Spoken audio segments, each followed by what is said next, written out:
ಮೈಸೂರು ಅರಸರ ವಿಷಯದಲ್ಲಿ ಇವರು ಯುದ್ಧನೇ ಮಾಡದೇ ಇರೋರು, ಇವರು ಏನು ಬ್ರಿಟಿಷರಿಗೆ ಹೆದರ್ಕೊಂಡು ಬದುಕಿದವರು, ಇವರನ್ನು ನಾವೇನು ಗೌರವಿಸೋದು ಅಂತ ಬಹಳ ಜನ ಮಾತಾಡ್ತಾರೆ. ಅದಕ್ಕೆ ನಿಮ್ಮ ಉತ್ತರ ಏನು? ಅವ್ರಿಗೆ ಇತಿಹಾಸದ ಅರಿವಿಲ್ಲ, ಯುದ್ಧದ ಭೀಕರತೆ ಅರಿವಿಲ್ಲ.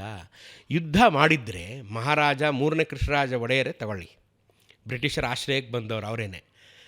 ಬ್ರಿಟಿಷರ ಆಶ್ರಯಕ್ಕೆ ಇವ್ರು ಬಂದಾಗ ಇವರ ಕಾಂಟೆಂಪ್ರರಿಯಾಗಿ ದೋಂಡಿಯಾವಾಗಿ ಯುದ್ಧ ಮಾಡ್ದ ಬ್ರಿಟಿಷರ ವಿರುದ್ಧ. 5 ವರ್ಷಕ್ಕೆ ಅವನನ್ನು ತೀರಿಸಿದ್ರು. ದೋಂಡಿಯಾವಾಗಂದು ಒಂದು ಪ್ರತಿಮೆ ಮಾಡಿ ಇವತ್ತು ನಾವು ನೆನೆಸ್ಕೊತೀವಿ, ಮುಗೀತು ಅಲ್ಲಿಗೆ. ದೊಂಡ್ಯವಾಗಂದು ಮುಗೀತು. ಆಂಗ್ಲೋ ಮರಾಠ ವಾರ ಆಯಿತು, ಅವ್ರನ್ನ ಮುಗಿಸಿದ್ರು. ಆಂಗ್ಲೋ ಕೂರ್ಗ್ ವಾರ್ಗ್ ಆಯಿತು, ಅವ್ರನ್ನ ಮುಗಿಸಿದ್ರು. ರಾಣಿ ಚೆನ್ನಮ್ಮನವ್ರನ್ನ ಮುಗಿಸಿದ್ರು. ಝಾನ್ಸಿ ಕಿ ರಾಣಿನ ಮುಗಿಸಿದ್ರು. 1857 ಒಳಗೆ ನಾನು ಹೇಳ್ತಾ ಇರೋದು. 1857 ಮೊದಲ ಸ್ವಾತಂತ್ರ್ಯ ದಂಗೆ ಏನಾಯಿತು, ಮೊದಲ ಸ್ವಾತಂತ್ರ್ಯ ಸಂಗ್ರಾಮ ಏನಾಯಿತು, ಅದಕ್ಕೆ ಮುಂಚೆ ಇದು ಮೈಠಿ ಮರಾಠ ಕಿಂಗ್ಡಮ್ಮು ಎಲ್ಲನೂ ತೀರಿಸ್ಬಿಟ್ರಲ್ಲ ಇವರು ಬ್ರಿಟಿಷ್ನವರು. ಯಾರು ಉಳಿಸಿದ್ದಾರೆ ಇವತ್ತು? ಆದರೆ ಉಳ್ಕೊಂಡಿರೋರು ಇವತ್ತು ಯಾರು? ಮಹಾರಾಜರು.